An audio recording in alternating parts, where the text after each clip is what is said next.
The host I confronted was Preston Scott and Eric Eggers. Well, I would also just call in and say, hey, it's declassified that Gulf of Tonkin was staged. It's declassified the USS Liberty was staged, and you can give them mainstream news and say, you act like this isn't going on. Good to hear from you, Cole. Brian in Florida, you're on the air. Welcome.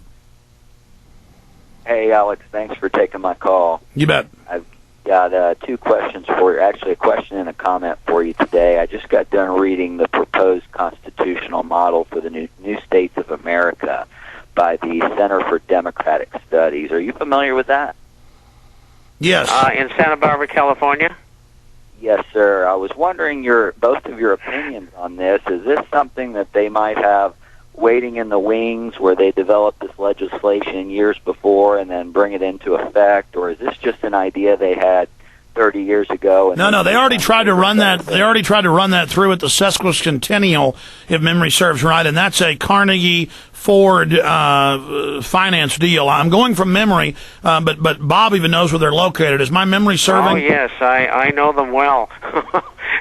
We removed their bell one time. Oh, tell us about that, Bob. Back from the wars. Oh, they have a bell there that they used to ring, and everybody would come and they'd have their meetings. Very illuminous. Hutchins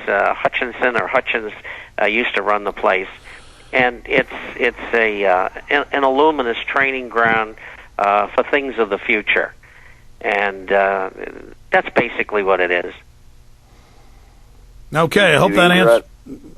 I never told my nephew that we took their bell because he's the assistant chief of police there. All right. Anyways, go ahead, Cole. I mean, not Brian. Go ahead, Brian.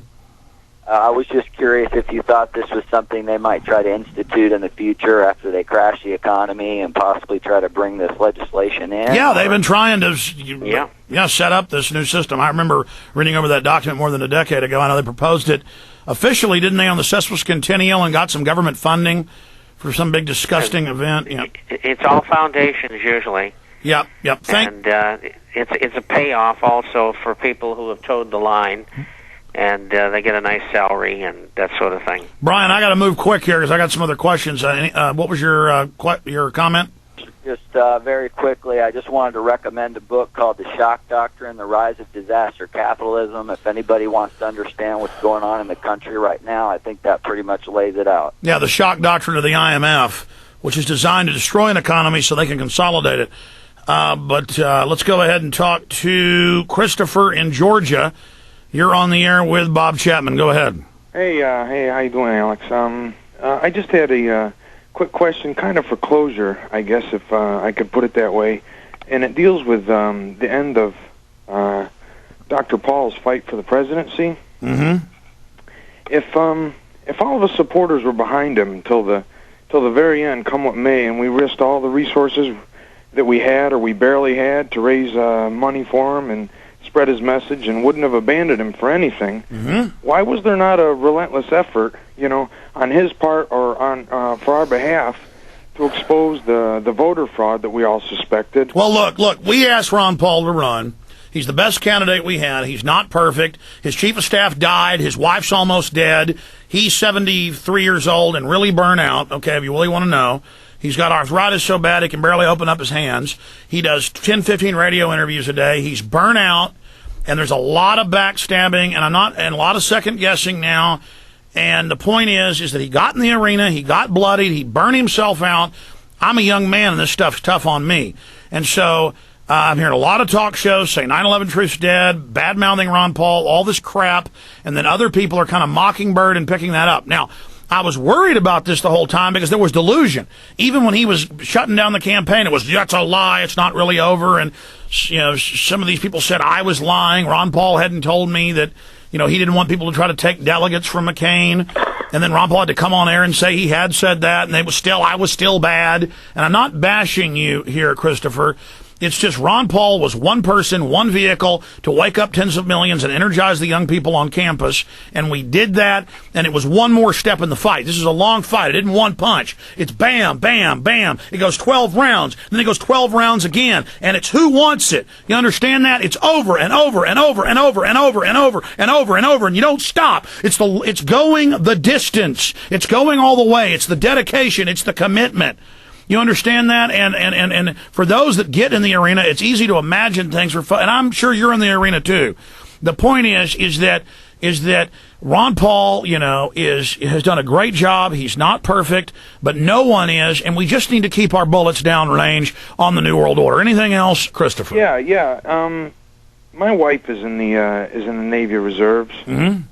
And, I was just wondering, in the event of a major financial crisis or depression here in this country, mm-hmm.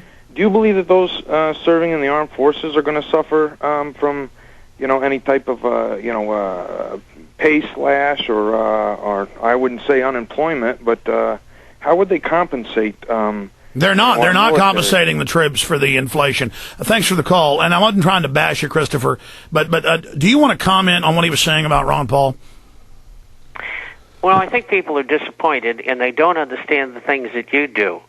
And, the man is 73 years old. He's 2 months older than I am, and he's not as lucky as I am. I don't have anything wrong with me. He does.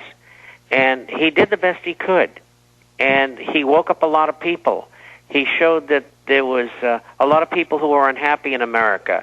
He brought the message to young people, which is most important. And I think he did a great job, and he just couldn't take it all the way, with his wife sick and his campaign manager gone, and the sniping, even from the upper echelon of the supposed right wing of the Republican Party. And I'm not talking about the fascists in Washington. And it wasn't easy for him. And I think you got to cut him a little slack. Just be happy he was there for us. Absolutely, ladies and gentlemen, and put his life in danger. I mean, and folks, you can't take victory from yourself. I mean, this was a big victory. And instead of us coming together and breaking campaign records and all that, COINTELPRO goes out and plants seeds of where'd all the money go? Well, it's all accounted for. We know where it all went. It was all spent. And, well, what's going on with this? What's going on with that? We just, keep it down range, folks. Ron Paul isn't the problem. Okay? He's not the problem. It's that simple. I asked him to run, so that meant... And I begged him to run privately, and he said I was one of the people that finally turned him to do it, telling him it would be big, and it was big. And, he opened doors for folks that are coming in the future. Bob Chapman, behind the scenes at Infowars.com, because we're out of time. I want to come back to the final segment here and maybe cram in a few final calls, but with you. But in the 3 minutes we're about to have behind the scenes, folks got to go to the Infowars.com stream to hear this right now. We know that 740-something financial institutions, the inner criminal syndicate, the brokerage firms, the banks, the hedge funds, they don't have, shorts are banned against them, which can be very damaging to their companies when they're in trouble. But then they got all this money from a previous bailout to go attack the real economy, and they're looting that as well. So really, this is a takeover. Not just a bailout. So I want to get your take on that right now. Then we'll be back for everybody else in the final segment. Stay with us. We'll be right back at Infowars.com. Keep it. Okay, Bob, can you break that down? Well, it's a consolidation of power, the way I see it. And some of the people who are involved who will be left by the wayside have been devoted to serving the evil master, if you may, the Illuminists. But they don't care about that. They're trying to bring together a situation where there's perhaps 5 major brokerage houses in the country and perhaps 5 major banks. And don't hang on the numbers; they're just guesses. And that consolidates their power. And they're going to do the same thing in transportation and manufacturing in different segments. They're going to do it with utilities. It's all part of National Socialism. Read Mussolini's playbook on it. And for those who don't know, Mussolini was a Marxist before he was as a fascist.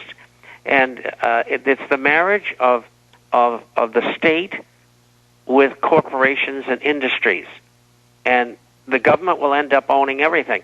So all of these financial bodies, we'll call them, that get left by the wayside. They don't care about that. And they don't care about the shareholders, obviously. They care about the bondholders at Fannie and Freddie because they're going to pay them off because most of them are foreigners. I think it's 1.1 out of 1.4 trillion in bonds belong to foreigners in Fannie Mae and Freddie Mac. Well, legally, to bail them out and not the shareholders is insanity. I mean, they can't get away with that, but they're doing anything they want because we already have a dictatorial government. Well, there's no doubt about that, Bob, and that's why this is contrived. It's admittedly contrived, but it's even scarier that you're saying that you think they've lost some control. I think it's also an opportunity for us, the old Chinese symbol of opportunity as a negative.